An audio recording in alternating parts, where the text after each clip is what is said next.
네, 그 좋은 기회를 주셔서 감사하고요. 큰 이런 환경책과 관련된 자리에서 이런 어, 발표 기회를 갖게 돼서 큰 영광으로 생각을 합니다. 저는 이제 이 책으로 본 기후 위기와 재난 이 이제 사례를 한국 사례를 발표해 달라고 그래서 저도 이제 나름대로 이제 환경 교육을 활동을 하고 있고 또 환경 관련된 책을 쓰고 있고 그렇지만 이제 우리나라 사례만으로 이제 국지적으로 어떤 기후 위기에 의해서 어떤 재난 사태가 일어났다 할지 이런 책은 제가 이렇게 찾아보지는 못했습니다. 그러니까 이제 뭐 예를 들면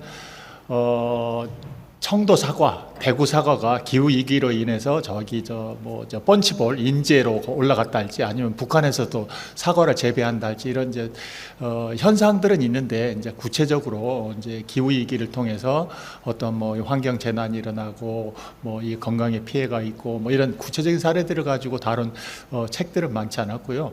그래서 이제 우리 그 한국에서 이 기후 위기를 어떻게 생각하고 책으로 어떻게 생각하고 있고 어떻게 다루고 있는지 이제 전체를 한번 좀 살펴보는 이제 기회가 됐다는 말씀을 드리고요.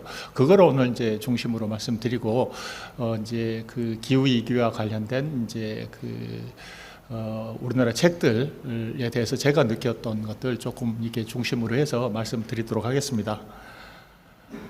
크게는 이제 출간 현황, 그러니까 우리나라 책들 중에서 이 기후위기 또는 환경 책들이 얼마나 있는지 이런 것도 좀 아는 게 좀 필요할 것 같아서 좀 살펴봤고요.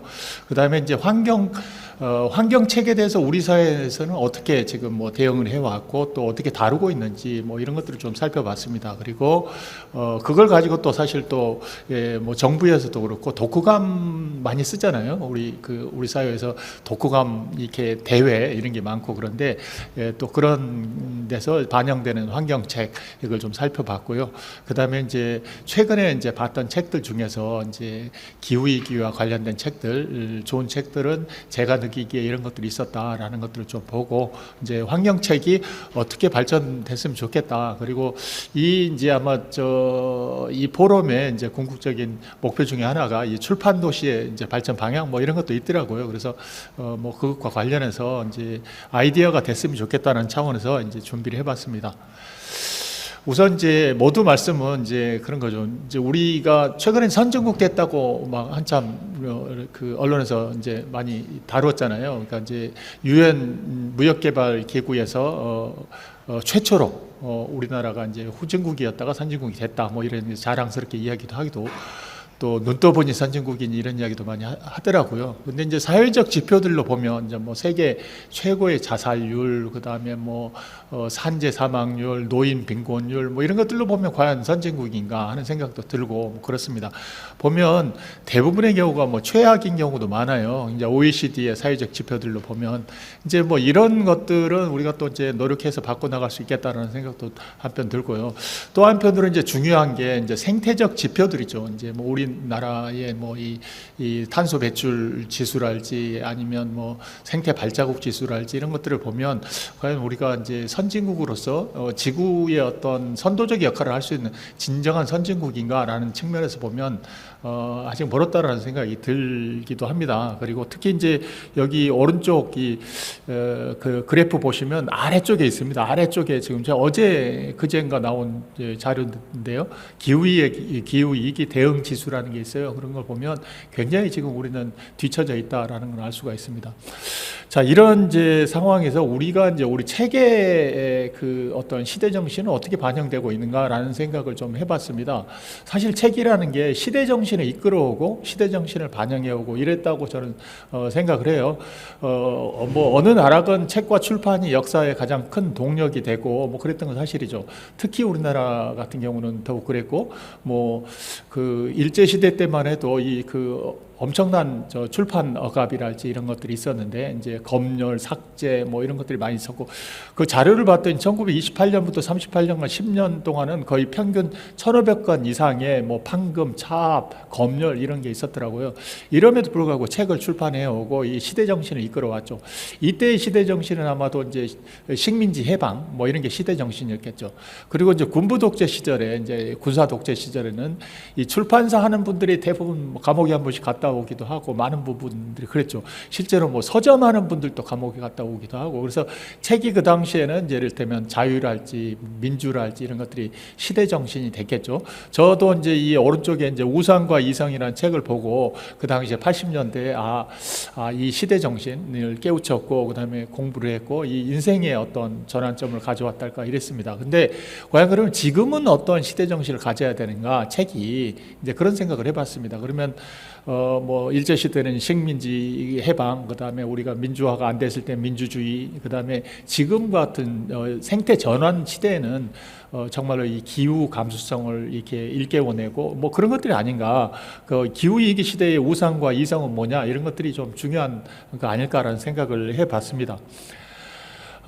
이제 그래서 이제 출간 현황으로 이렇게 환경책을 봤더니 환경책의 비중은 사실 좀 적어요. 그러니까 자연, 환경, 뭐 생태 이렇게 다 따져봐야 이 사회 문화 쪽의 비중으로 보면 한 8대2도 안 됩니다. 이게 이제 굉장히 이 출판 현황으로 보면 그렇더라고요. 이게 그 자료는 어디서 찾아봤냐면요. 서지 유통 정보 시스템이라는 게 있더라고요. 그러니까 책 관련돼서 유통되고 있고 이제 서지 정보들이 정리가 되어 있는 그 중앙 박물관의 이제 그 자료인데 거기에 찾아보면 나옵니다. 이제 거기에서 봤더니 문화 이쪽은 문화로 검색을 했을 때 한 24만 권 정도, 자연 뭐 이쪽으로 검색해서 4만 9천 권 정도가 이게 등록이 되어 있습니다. 물론 다 책은 아니에요. 이제 공공기관에 뭐 이런 보고서도 있고 뭐 그렇긴 합니다. 그런데 이제 뭐 아무래도 이제 그 도서 코드가 들어있는 건 다 들어있는 것 같아요. 그래도 대략적으로 보면 뭐 이렇게 이제 한 8대2 정도이고요. 그 다음에 이제 뭐 자연, 환경, 생태 이쪽 이제 범환경책으로 봤을 때도 자연이 좀 비중이 많고 환경, 생태는 좀 상대적으로 조금 적어진다라는 것을 볼 수가 있었습니다. 그리고 이제 그 환경책 그 영역으로 보면 자연에서 이제 환경책에 이제 이렇게 이제 꼭지별로 있어요. 자연과학이냐, 기술과학이냐, 사회과학이냐, 문학이냐 이게 서지 정보 시스템에 보면 자료들이 이렇게 있더라고요. 그런데 자연을 다룬 분야는 자연과학 쪽이 이제 많고요. 막대 그래프 보시면 보이시죠? 이게 이제 파란색 막대 그래프가 가장 많고, 그 다음에 문학 쪽도 있어요. 그러니까 자연을 이해하는 자연이라는 어떤 단어를 가지고 다루는 분야는 이런 과학 분야도 있지만 문학 분야도 이렇게 다루고 있더라라는 생각이 들더라고요. 그리고 나머지 뭐 예술, 철학 뭐 여러 영역에서도 다루고 있는데. 환경은 이제 기술과학이라고 생각을 해요. 환경은 기술과학 쪽에서 주로 다루고 있고, 그 다음에 사회과학이 이제 다음을 다루고 있더라고요.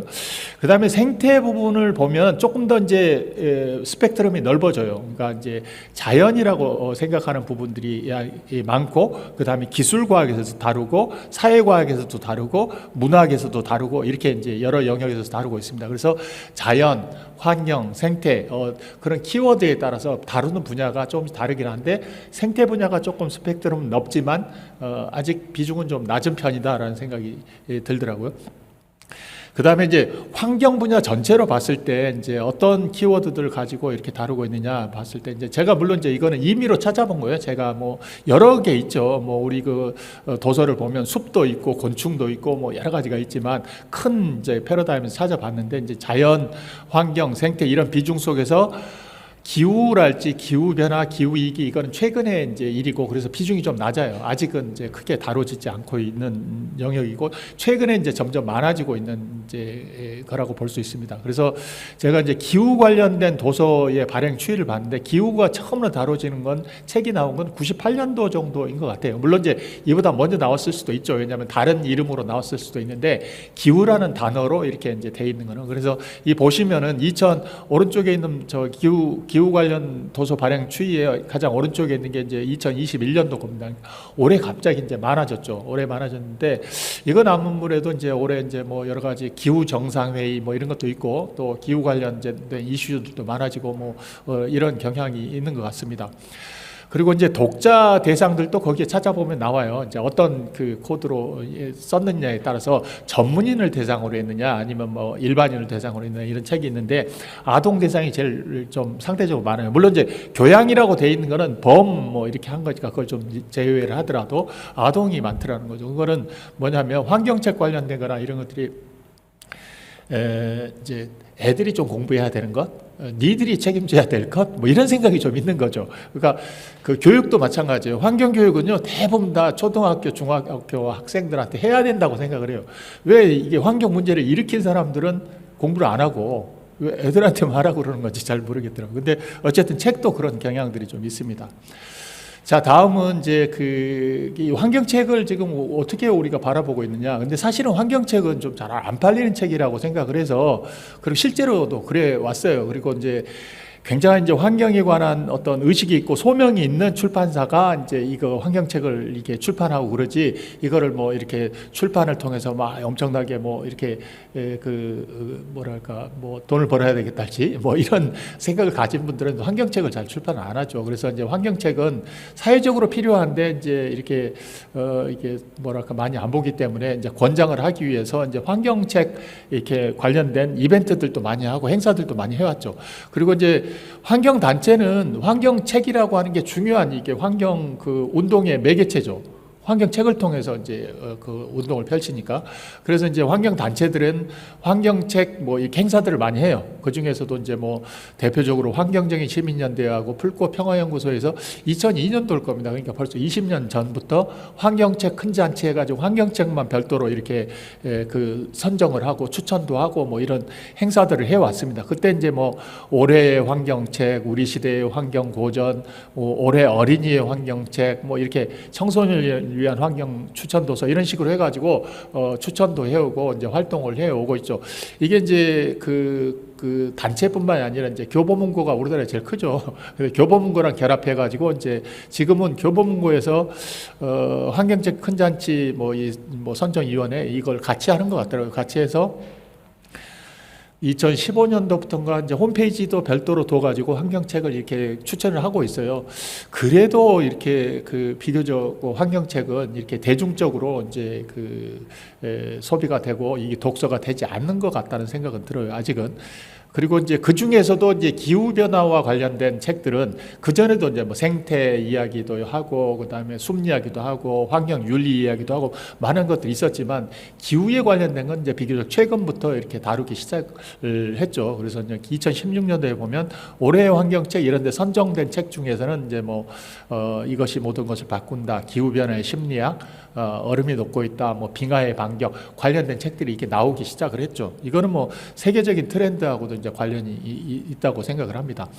그다음에 이제 우리 민간 단체에서는 이제 그렇게 해왔고 또 정부에서도 이걸 해왔어요. 정부에서도 이제 93년도부터 해왔기 때문에 정부는 더 오래 해왔죠. 이거는 정부에서는 이제 그 환경 정책과도 관련이 있고 또 환경 교육이라는 게 직접적으로 환경부의 환경 정책하고 관련이 있기 때문에 그래서 93년도부터 우수 환경 도서 선정 사업을 진행을 해왔어요. 제가 이제 처음 환경 공부를 시작한 게 이 책입니다. 이 책 우리 민들레 교실이라고 우리 교육이라는 출판사에서 냈던 책인데 그 당시에는 이제 공해라고 했어요. 공해 문제를 이제 다룬 책이 그렇게 많지 않았고 뭐 이제 물론 이제 다른 데서도 뭐 한국의 공해 지도 뭐 이게 공해 문제에 관한 어떤 책들도 내긴 했지만 어쨌든 대중적으로 환경 교육을 위해서 공해 문제를 다룬 책은 민들레 교실이라고 이 책이 처음이었고 그때 이제 환경부에서 이걸 선정을 해가지고 시작을 해서 지금까지 이제 올해 이제 거의 30년 돼가는 거죠. 30년 동안 지금 우수 환경 도서를 해서 매년 이제 처음에는 한 5권 선정을 했다가 점점 늘어나가지고 지금 한 100권씩 정도 매년 선정을 해요. 물론 이제 뭐 우수 환경 도서가 이제 뭐 이제 한정돼서 선정을 하긴 하지만 더 좋은 책들도 있고 그러겠죠. 이제 물론 또 뭐 이렇게 여기에 선정되지 않았다고 해서 뭐 우수 환경 도서가 아니다 뭐 이런 건 아니고 그 시기에 이제 그 뭐랄까 비중 있게 이제 이때는 초등학교 때 아이들한테 뭘 좀 공부를 더 시켰으면 좋겠다 뭐 이런 측면에서 또 고려를 했을 거라고 생각이 들어요. 근데 어쨌든 지금까지 이제 한 957권, 한 1000권 정도가 우수 환경 도서로 선정이 돼서 환경교육 포털 사이트에 게시가 돼 있어요. 그래서 이제 그게 구분이 돼 있는데 물, 공기, 뭐 토양, 뭐 이렇게 해서 이제 구분을 해가지고 정리가 돼 있습니다. 이 정리가 돼 있는 그 세부 분야를 보면 아직까지 이제 그 환경 분야라고 하더라도 폭넓게 스펙트럼이 있는 건 아니고요. 생태계 분야가 제일 많아요. 그러니까 뭐 아주 그 그 숲에 관한 것, 곤충에 관한 것, 우리 애들이 좋아하는 거 뭐 이런 책이 더 많아요. 그러니까 그다음에 요즘 뭐 우리 저도 이제 그 숲해설가 교육을 하고 있지만 숲해설가들이 알고 싶어하는 도감 뭐 이런 것들도 최근은 많이 나오죠. 옛날에는 도감 같은 거 잘 안 봤잖아요. 근데 이제 그런 종류들 책, 생태계 분야가 많고. 이제 기후변화 분야는 굉장히 적어요. 이제 957권 중에 이제 58권 정도가 지금 그 기후 관련된 거니까 굉장히 비교적 적은 부분을 차지하고 있다 이렇게 볼 수 있겠습니다. 이것도 이제 그 환경교육 포털 사이트에 이제 정리가 되어 있고요. 최근에 이제 그 우수 환경 도서의 현황들을 보면 제가 이제 어디에 아까 이제 그 집중되어 있는가를 이제 아까 말씀드렸듯이 아동용에 이제 많이 돼 있다고 그랬잖아요. 최근에도 마찬가지예요. 지금 초등학교 유아가 거의 한 50%, 60%를 차지하고 있고 나머지 이제 뭐 일반인이나 청소년은 굉장히 비중이 낮다라는 걸 알 수가 있습니다. 그리고 여기도 이제 보면 그 번역물이 상당히 좀 많이 있어요. 번역물이 많고 우리가 열심히 써놓은 책들도 물론 있죠. 근데 이제 번역물이 유아들한테는 그림책 같은 경우는 아무래도 좀 뭐랄까 그 좀 에너지가 많이 소요되는 또 그 노고가 많이 들어가는 책이어서 그런데 유아용은 번역이 더 많더라고요. 그다음에 초등 같은 경우는 주제가 좀 더 많아지고 그다음에 이제 환경 영웅에 관한 이야기, 이제 그레타 툰베리랄지 뭐 제인 구달이랄지 이런 분들의 이야기를 아이들의 이제 눈높이에 맞춰서 쓴 책이랄지 이런 것들이 좀 많이 있고 생태 도감류도 많이 있고 뭐 그렇습니다. 이제 중고등학교는 이제 그 상대적으로 비중이 적어요. 우리 중고등학생들은 되게 이제 그 입시를 위해서 이렇게 그 공부를 전념을 하잖아요. 그러다 보니까 오히려 이제 청소년 환경 도서는 굉장히 적다라고 볼 수가 있겠습니다. 그다음에 일반인들에 대해서는 최근에 이제 많이 이제 늘어나고는 있습니다. 그래도 비중을 보시면 올해도 초등 유아가 이제 굉장히 많고 청소년이 좀 낮다. 그래서 좀 더 그 골고루 좀 분포하게 이제 만들어야 된다는 생각이 들고 특히 이제 어른들에 대해서는 이제 그 거의 뭐 책이 그 아주 좀 어려운 전문서 이외에는 많지가 않아서 이게 어른들을 위한 생태 동화 뭐 이런 것들이 많이 필요한데 이제 그런 것들이 많이 없다는 생각이 듭니다. 자, 그리고 이제 이거를 이제 책만 이렇게 우수수 환경 도서만 선정해 놔봐야 소용이 없잖아요. 읽어야 되잖아요. 그래서 이제 좋은 정책 중에 하나가 이거예요. 우수 환경 도서를 읽고 독후감을 쓰게 하는 독후감 공모전들이 이제 많이 있습니다. 그래서 이게 저는 상당히 이제 환경책을 보급하고 확산하는데 기여를 해 왔다라는 생각이 들어요.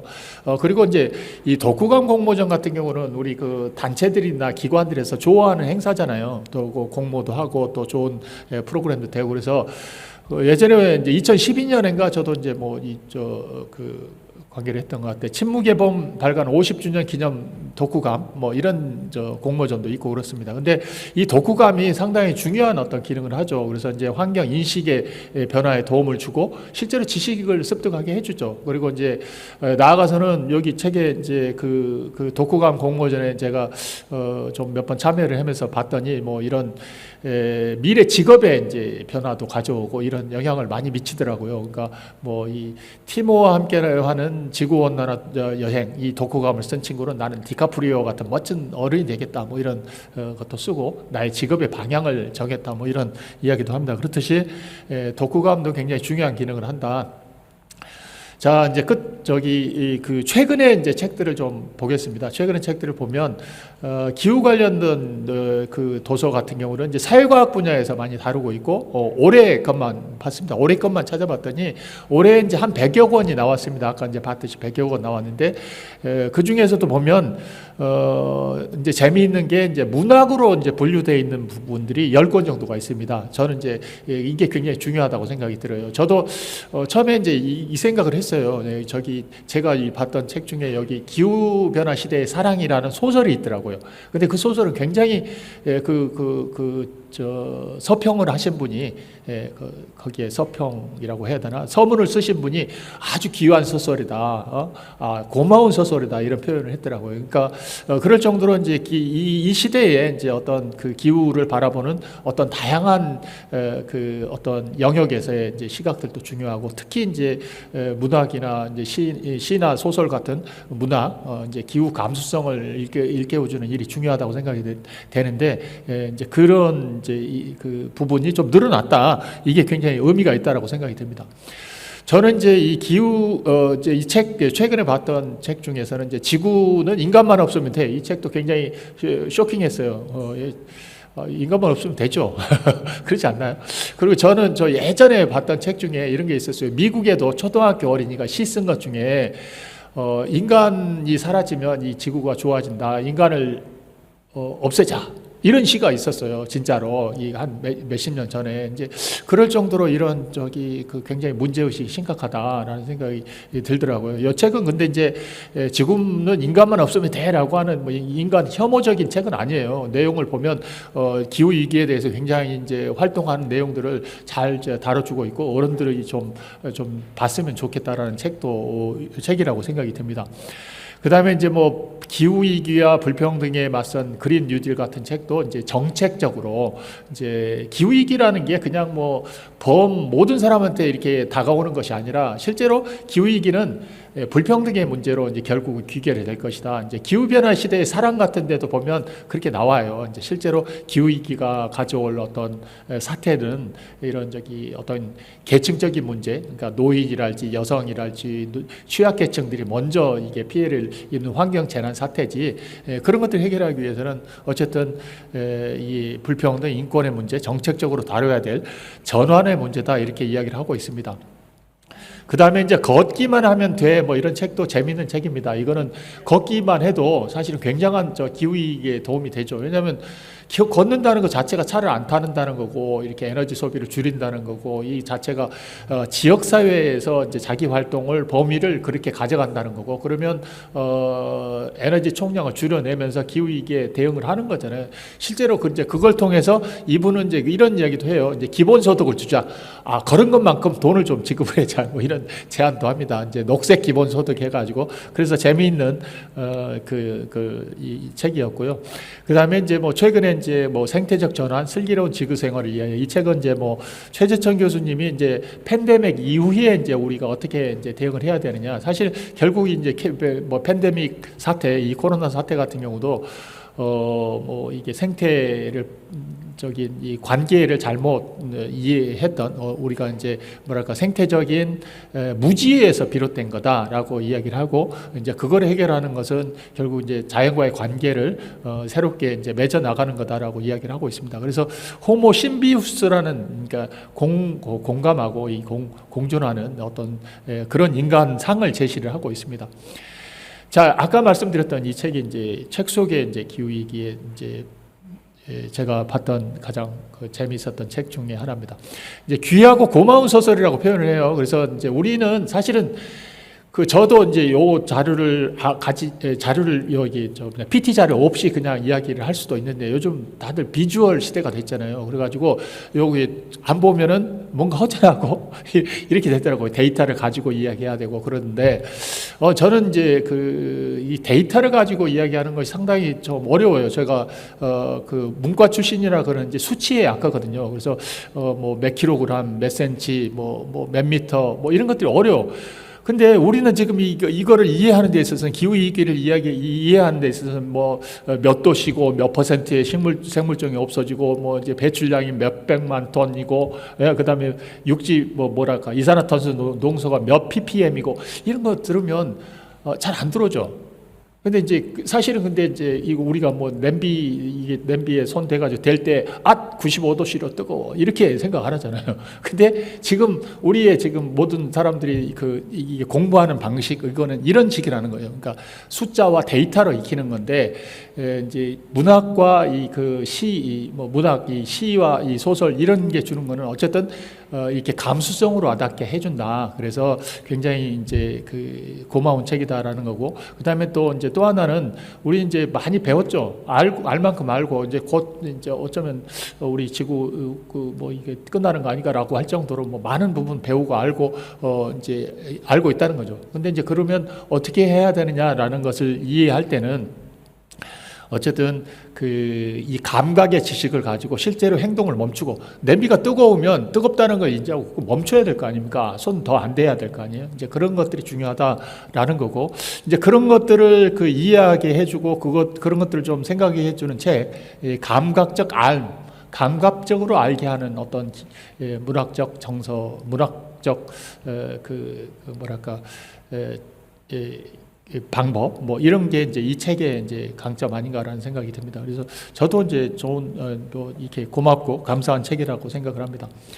자, 그다음에 이제 환경책의 발전 방향 뭐 이걸 마지막으로 좀 이야기를 하겠습니다. 저는 이 어쨌든 환경책이 발전하는 것이 이제 환경교육의 발전이고, 또 거꾸로 환경교육의 발전이 환경책의 발전이라고 생각을 해요. 근데 제가 작년에 이제 이걸 연구 사업을 했었어요. 이제 생애 주기별 환경교육을 어떻게 해야 될 거냐, 이거 연구 사업할 때 참여를 했는데, 이제 제가 그린 게 이겁니다. 그러니까 세대별로 이렇게 생애 주기별로 다 환경교육이 일어나야 된다라는 거였고요. 그 다음에 이제 올해 교육기본법이 바뀌었어요.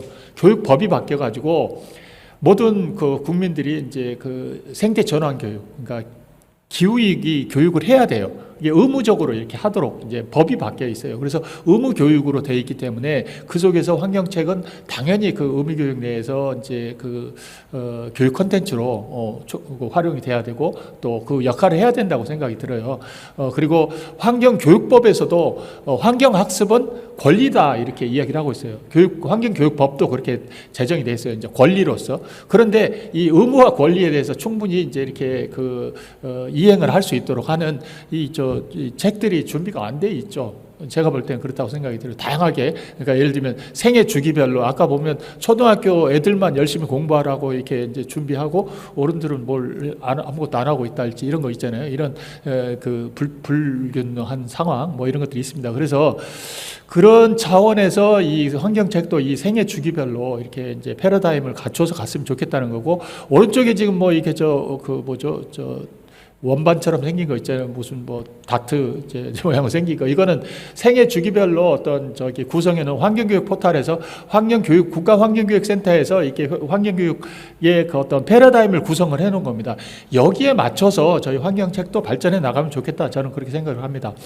그래서 이제 환경책도 이 생애 주기별로도 좀 짜야 되고, 그 다음에 환경교육의 목적에 따라서 환경 정서, 인식, 실천 이 방향에 따라서도 고민을 해봐야 되고, 그 다음에 세부 주제도 이렇게 이제 구분을 해야 되고, 이러면 굉장히 많은 장르별로도 그렇고 다양한 영역이 나올 수 있겠다라고 생각을 합니다.